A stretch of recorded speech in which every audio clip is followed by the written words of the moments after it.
Welcome back to the show, to the How to Be a Host podcast. And today, joining me today is my esteemed guest, Harleen, founder of Bleu Projects. Harleen, how you doing today? Amazing. And yourself? Doing pretty good. I really can't complain. It's a good day. It's a good day to have a great day. Yeah, no, of course. But I wanted to just really kind of jump right into it and and to learn a little bit more about you. Can you tell me a little bit about how you got into events in the first place? Yeah, it's kind of a little bit of a wild loop because I was doing nothing in the space beforehand. I was actually doing cancer research at UCLA, studying to be a doctor. And I had a pivotal moment where I had a minor stroke. It was congenital from birth, so I had a little hole in my heart called a PFO. And just due to the stress and everything like that, I carry all my stress in my right hand, neck and shoulder. And they think a piece of it, well, not a piece, but they found a blood clot that was embedded in my shoulder. And they think a piece of it chipped off and fluttered into my heart and caused blockage to my brain. So it caused me to lose my speech for 6 months. So I decided to leave everything that I was doing. I was having, I don't even know what you call it. It's like a college life crisis kind of thing, or a post-college life crisis, right after I graduated. And I just said, what's the meaning of everything? And going into the heart surgery, the silver lining of all that is I ended up in the best hospital with the best doctor for what I was going through, because traditionally they solve or cure what I had with open heart surgery. And in this hospital, they were doing it by catheter. So I didn't have to have any kind of just really drastic kind of a surgery or recovery with my body. And It was one of the first ones. We were one of the first 300. So I had to wait about 7 months as well to get my surgery after it was approved by insurance. And so I took a one-way flight to Europe, and I basically traveled all around the world and just saw what other people my age were doing. So I picked destinations that were basically similar to San Francisco, LA, Miami, the bigger cities here. So we did London, Singapore, Dubai, and just wanted to see if this was a place that I really wanted to stay at, and just see what else was out there, right? Right. And so I got back the morning of my surgery, and as I'm going in, I'm just having, again, a lot of thoughts about what's the purpose of life, right? And going through a really, really negative situation, there's only one kind of equation that I came up with that made sense. And it goes into what happens if you pass away, actually, right? So my whole theory is that our soul energy is bigger than a unit of light, not even a unit of light, but light travels in packets of energy called photons. And I think that our soul energy is a little bit bigger than that. Oh, wow. And it moves when we pass away. So I was thinking about, how do I maximize my vibration of my soul? So if I do not come out from this well, I want to make sure it goes to the right place. Right. And so how do I maximize my frequency on this planet? And it came down to relationship with yourself, relationship with those around you, and how strong those are, because it creates a little bit of a trampoline. So the lows never get too low, but the highs get really high, because your bonds are really, really tight, right? Right. And then your accumulation of your life experiences. And so when I look at that as the more positive life experiences that you have, you're generally a happier person. The more negative ones that you have, you're generally probably not as happy. Right. But if you put those two components together, you have a strong relationship with yourself, you have a great and strong community around you, and then you also have, amazing life experiences. Your resting energy rate is going to be vibrating naturally on a higher level. Wow. And when I was thinking about what I wanted to do, as I re-enter the workforce, I had to go through speech therapy for quite a bit to stop stuttering and learn how to talk again. I just said I want to give the gift of either of those things. Somebody that can basically become a strong bond for another person where it impacts their life in a positive way. So they have another person that could be there for them through those moments, or a life experience that somebody will remember on their deathbed that was a positive experience for them. And so when I was thinking, I was like, what can do that? And what am I naturally good at? And came down to basically events and experiences. And that's how I basically transitioned over. And I weirdly, when I was in recovery, had a friend from London who was revamping a company that asked me to basically join in and help them build the company, but they did a lot of events and experiences within that, and partnerships and things like just things Wow.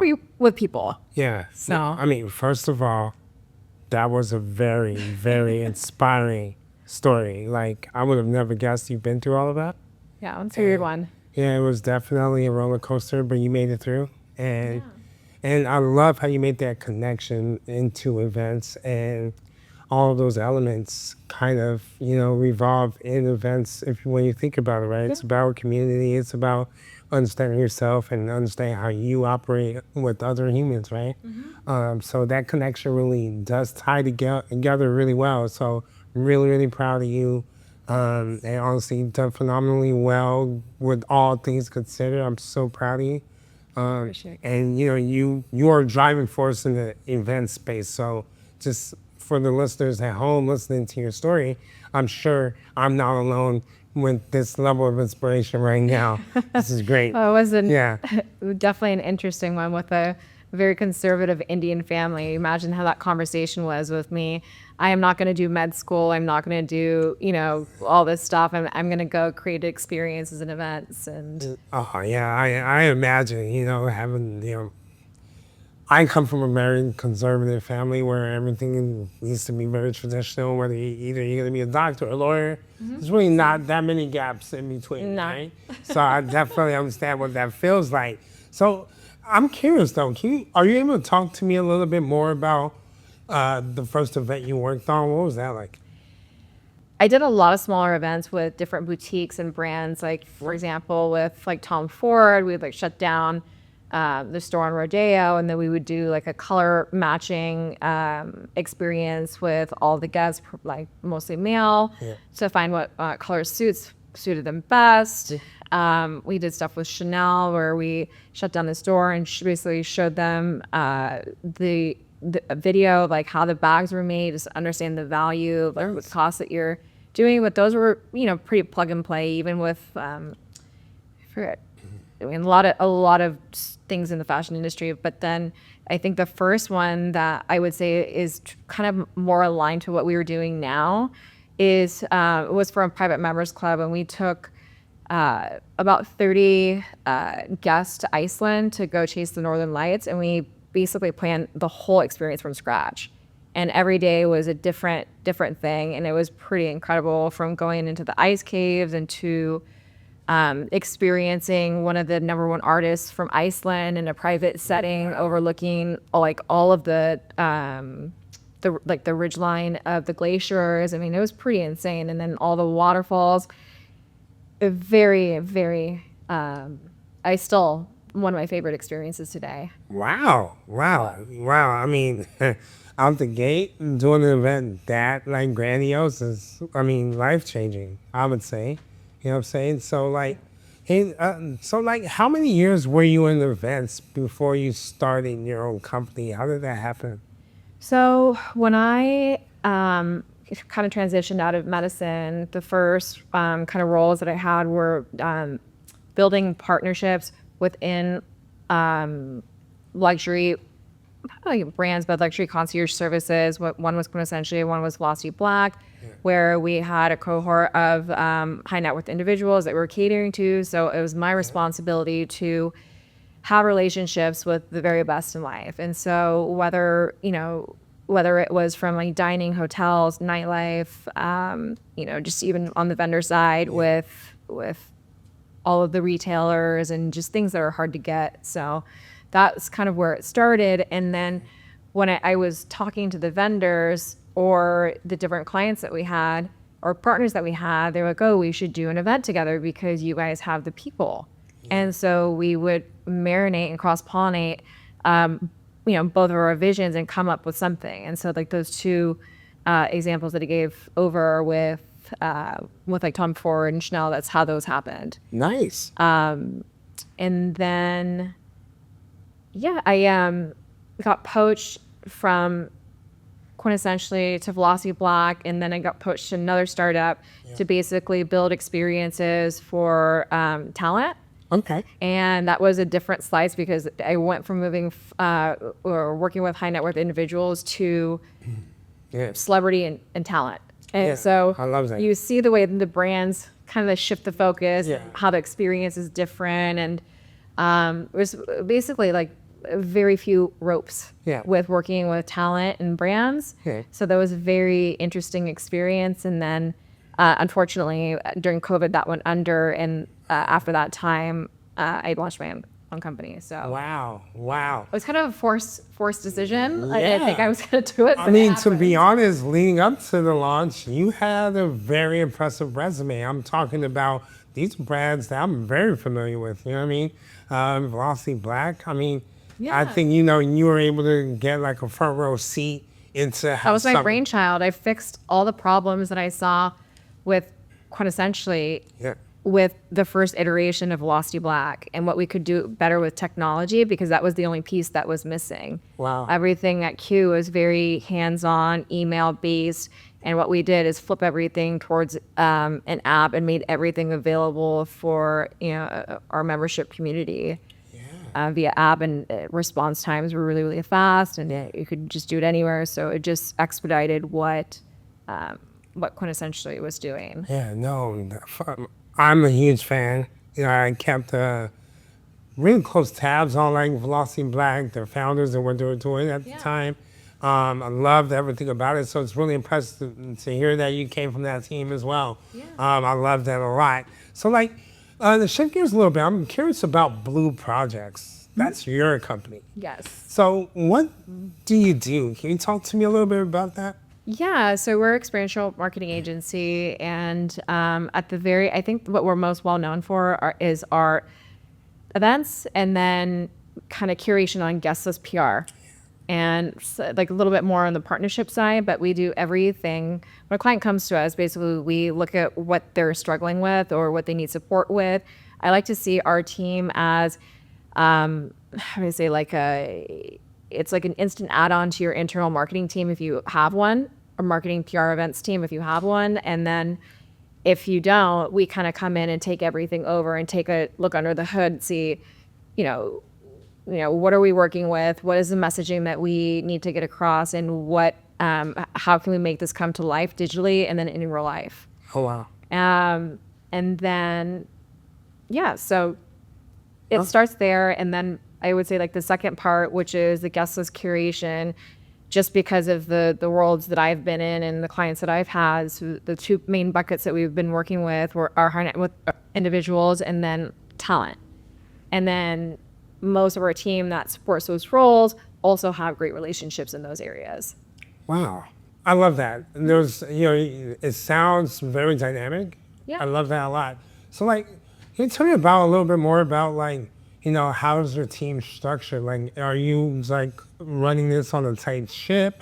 Can you talk to me about how do you go about hiring? What's your process, and who you look for, and what does it take to execute an event at a high level? Yeah. So the first part, like our team dynamic.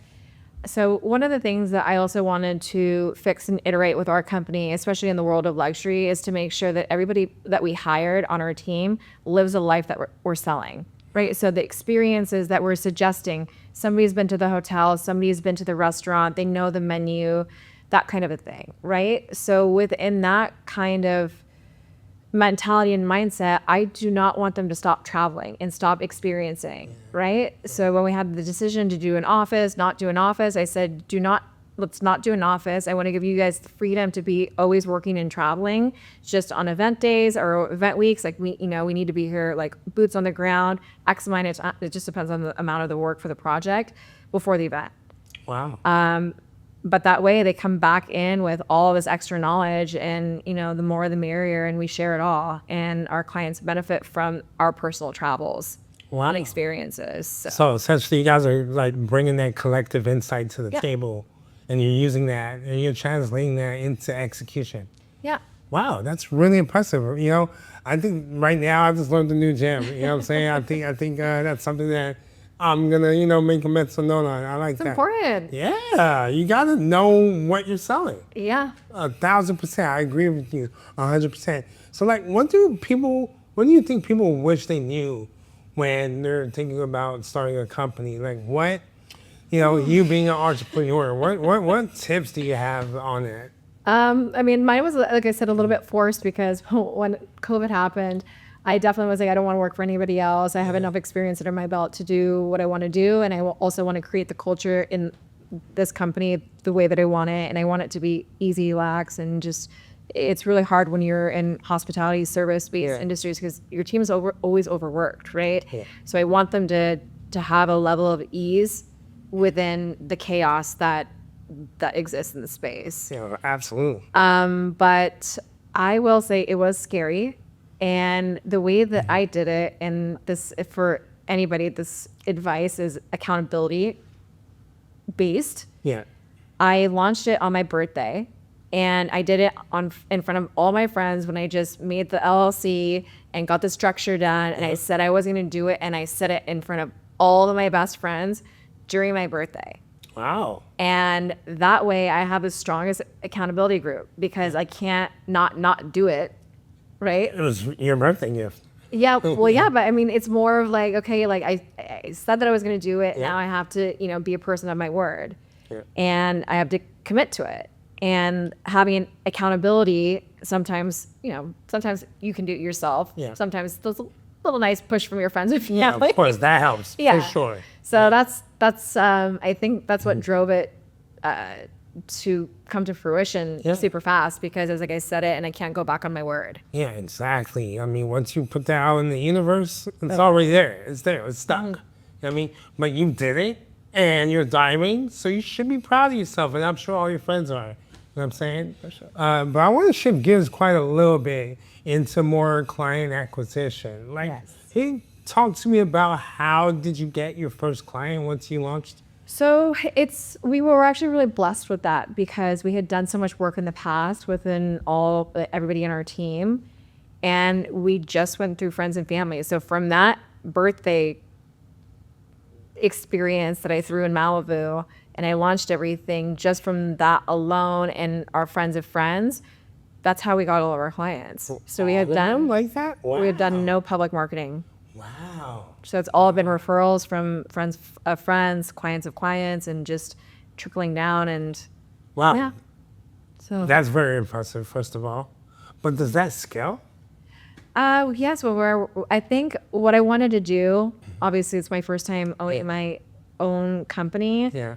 And I am very type A with everything. I just didn't want to blow up too fast without fixing the kinks. Yeah. So for me, what I wanted to do is spend time with the team to train them in the ways that I've been trained as well. So even just from like a hospitality standpoint, I helped open up Nobu Malibu. I learned a lot of details about service, about plating, about just the whole entire thing about run a show, right? Kind of, and timing and staffing is essentially what we're doing. Probably 50% of the time is a pop-up restaurant, right? Within the venues, because we have food service, we have waiters coming out, and service staff and bartenders, and all these different things. Yeah. And just making sure my team learns what I learned, right? Before we kind of jump into bigger things. And just taking the time. And then I got a different skill set working with Ferrari. Ferrari is probably one of the toughest brands that when you're given orders to execute something or do something, it's a very, very tight ship, right? And so making sure my team knows how to understand and how to handle clients like that, right? So it's a lot of hand-holding in the beginning, and it's our third year now, and it's finally the year where I can just let everybody go and do whatever, and I can just kind of double check things here and there and just focus on business development. and my personal life and like my peace of mind. Yeah, wow. I mean, that's incredible. That's so incredible. You know, with all, you know, clients like Ferrari already under your belt, that's phenomenal. Very impressive. You know, I'm curious though, like, you know, like, how do you find the inspiration to come up with the ideation for these events? Like, where's that all come from? It just through other experiences. Ah, So again, it goes back to the travel loop of like letting everybody go experience things, and you're out traveling somewhere, you go to some X, Y, and Z event, yeah. and it's there. Ah, okay, So- that makes sense. Because when you get all of that inside, you see a lot. You know, you're able to just pull ideas from different sources and just bring that all to life. So, and we do like a couple of different things. Like, and sometimes some of my team will come with me or not. But I always pick a different city every summer that I want to get to relearn, and it's usually a city that is highly influential in the space that we kind of work within. And one year it was London, so we visited every single place there, every new Michelin star restaurant. We visited every new private members club. We went to go check out like any like kind of event that was going on there. We went to go check everything out, so we had that knowledge under our belt of like what they were doing and what they were like. Right. So how can we bring that home? Here. I believe not last summer, but the summer before, we did Paris for however long, and came back with a different source of knowledge. But like even one anecdote that I can give of something that we brought back is just the different levels of vibe and from different private members clubs that we went to. There's one in particular called Maison Nostal at the time it just opened, but I love the fact because I don't like to go crazy or anything like that, but we're sitting down in a lounge and go downstairs and there's a club.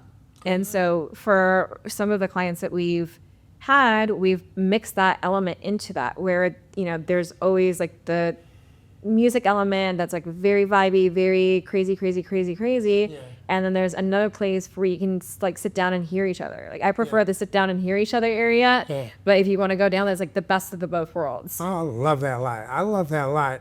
I want to talk more about the perks and pitfalls of owning a business. I have my own thoughts on that.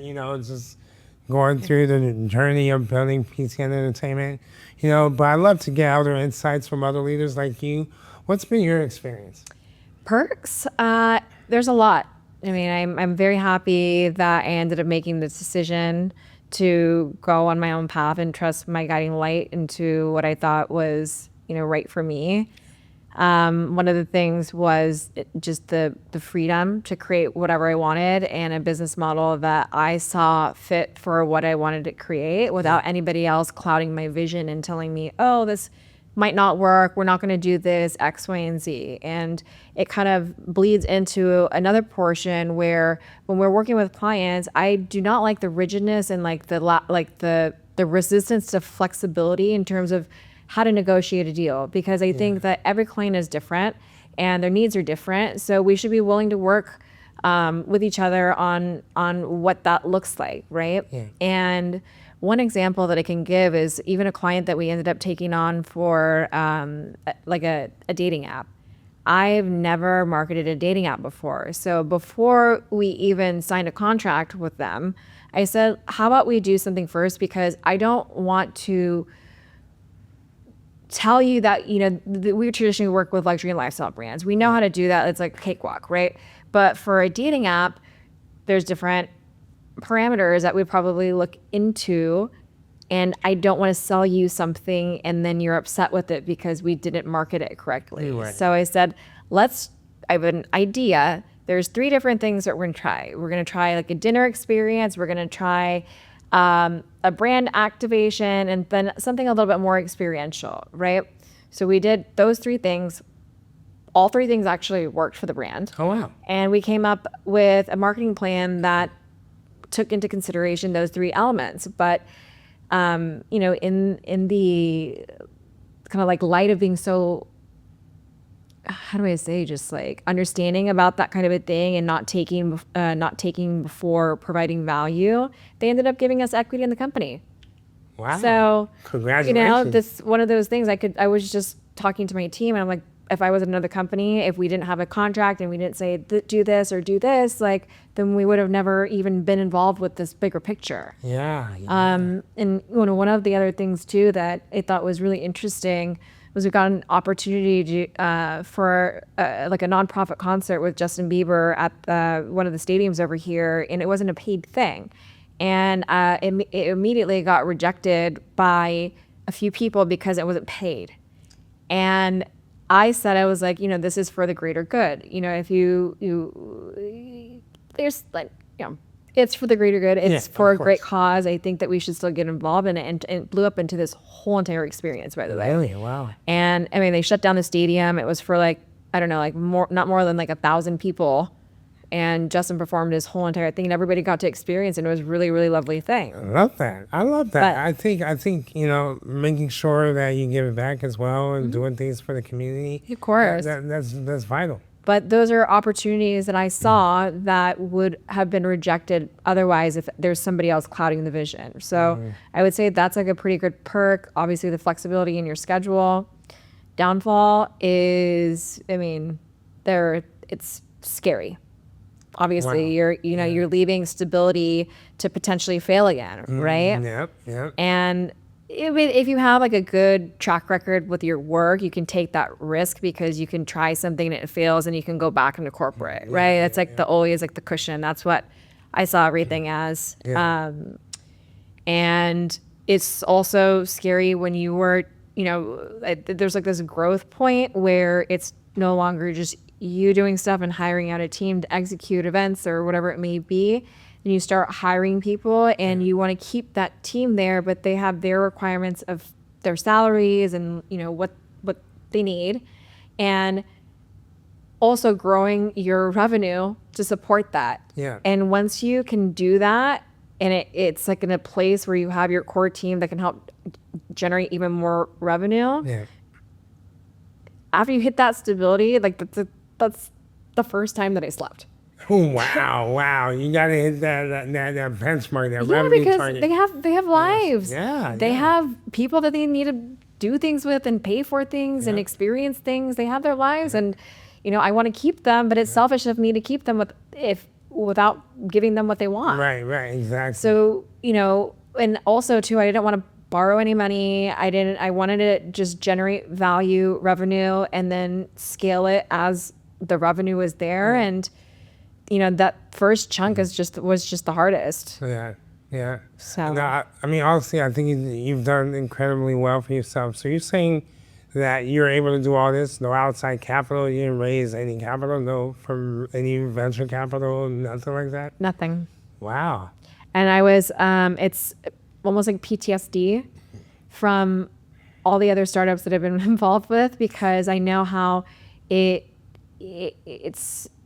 like the weight of the world is on your shoulders. You have to respond to people. You have to, it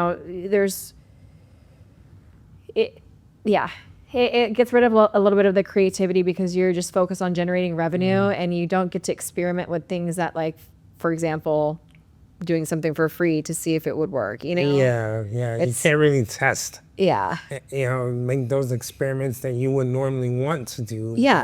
Because you have different responsibilities and you owe people something that you promised. So your shift goes from maybe creating the best, whatever it may be, to how do we pay our investors back. Right. And that basically becomes this whole entire thing. And then you're spending that money and it runs out. So then you're like that. I've just seen CEOs from past companies spend most of their time just raising money instead of being a CEO. And I never wanted to do that. I wanted to focus on building something that created value for everyone. And I think you figured out the holy grail that most founders want, right? To be able to, we got into entrepreneurship to create value, to build a product that we believed in, not to be stuck in a cycle of raising capital and the stress. I didn't want the stress either. I was like, I want to get married and have kids and like have my own life, but I still want to, my why and leaving a legacy with the relationships experiences. I still want that continue forward, but within the space, like I can manage both of those worlds, and that's why I also chose this space. I love that. I really love that. So just to shift gears, because I want to wrap it up. I know you're a very busy person.